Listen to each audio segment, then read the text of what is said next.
Thank you very much, Mr. President. Good morning, or good afternoon, I guess it is now, brothers and sisters. I want to begin by saying thank you. Thank you for joining me here today, and thank you for everything you do for your communities across this country.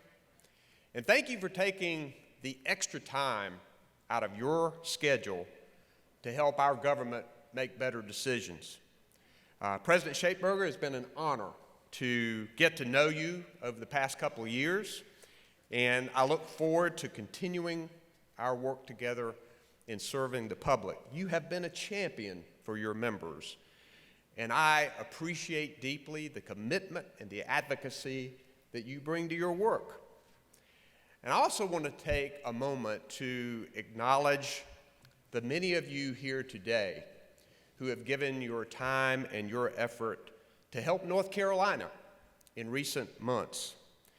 Last year, our state faced natural disasters, and all of you from your various communities across this country helped to send people, and I'm sure somebody in this room helped to come to North Carolina to help us. During and after Hurricane Matthew, urban search and rescue teams came from across the country. You left your states, you left your homes, and your families with little notice to come down to North Carolina and help us. You saved lives in some of the hardest hit and most vulnerable communities in our state, and I'm grateful for your work. The wildlands teams also came from neighboring states to help us when wildfires were burning in our mountains, threatening homes and businesses in some of our state's most beautiful places. And I want to thank you for your amazing work and what you did to help keep the people of North Carolina safe. Now, before I go any further, some of you may know that I won a pretty close race in North Carolina. It was the first time in the history of our state, though, that an incumbent governor was defeated. And your endorsement early in the process, your help, your advice, it mattered a lot. It was great to have behind me men and women who put their lives on the line, who represent everyday working people. And I value that help and look forward to continued advice down the line.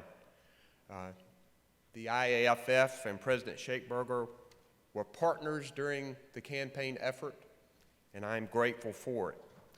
But I also want to recognize a few North Carolinians in the audience that helped make this happen.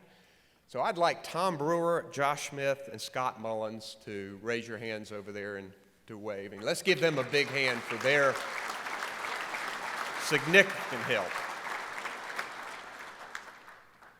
I want to thank each one of you and to let you know that I look forward to working with you as governor. You already have some plans, and they already are having a dinner next week where they have state legislators come, and firefighters are going to serve them and establish relationships, and I think that that's good. I grew up in eastern North Carolina. My mom and dad put me out to work on the farm very early in my life, and I learned there the values that I still hold today.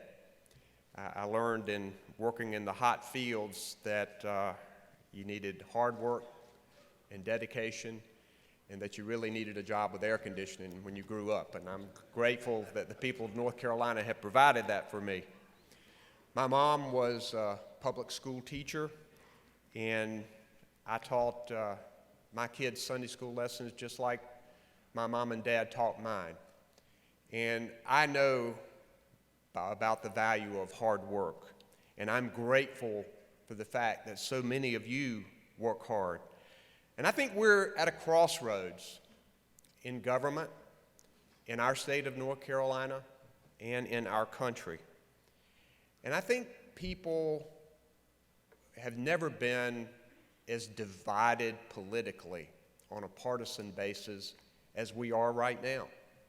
Perhaps even in this brother and sisterhood, there are people who have vastly different opinions about politics. But I think people want now more than ever leaders who are willing to roll up their sleeves, to say, okay, I know we got all of this political rhetoric going back and forth out there, but let's find out where we agree.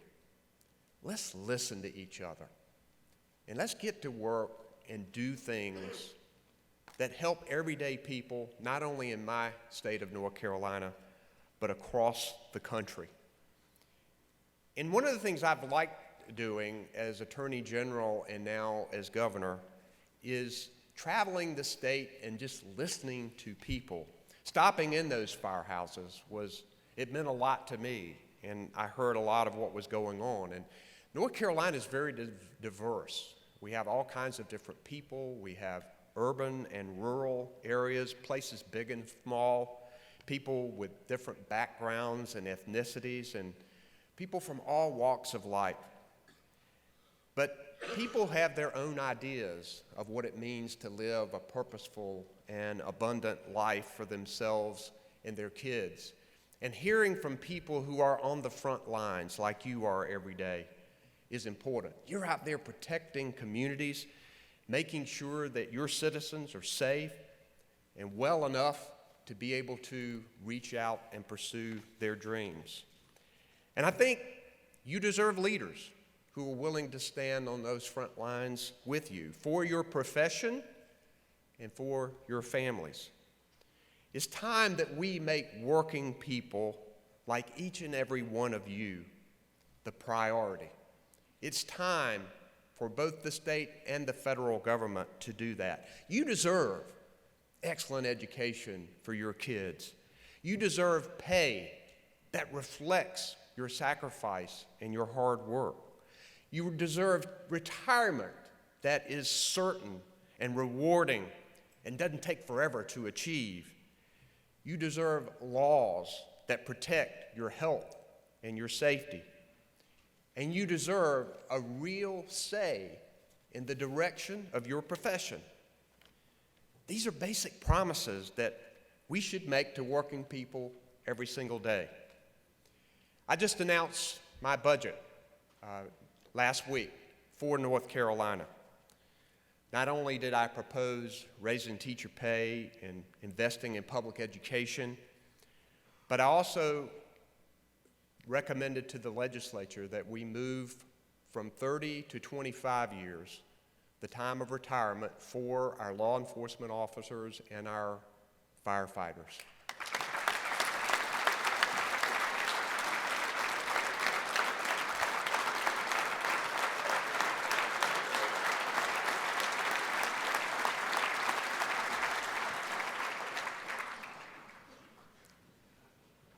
Whether we like it or not, we have to face facts. You have to look at data.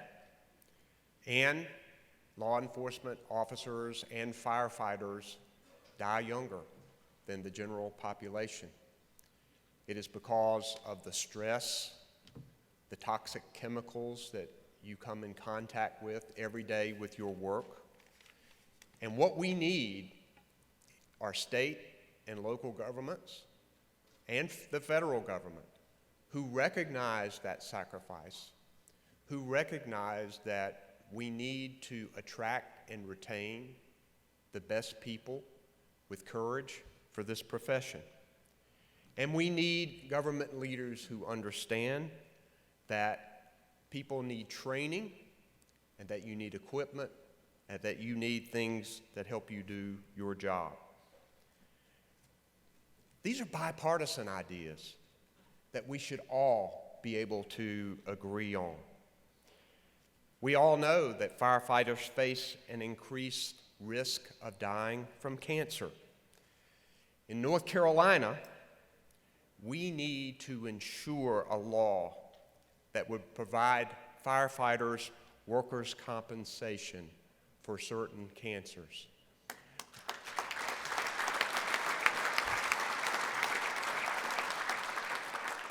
We've made some progress getting death benefits for firefighters from certain cancers, but we need to take it a step further.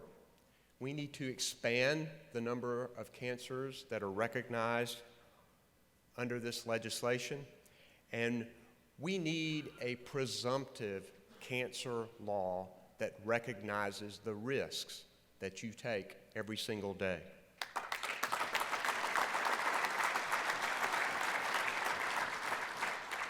It's common sense. It's the right thing to do. And I'm not going to stop fighting until we get it done. All of you work hard. You put your lives on the line to keep us safe. You protect our communities, and you put yourself in harm's way to do it. You deserve representation from strong leaders who will listen to you, who will work with you, so that we can all work together to keep our communities safe. Thank you so much for your support. I hope the meeting is excellent the rest of the time you're here. I look forward to being back many times, and come to North Carolina when you get a chance. We'd love to see you. Thanks a lot.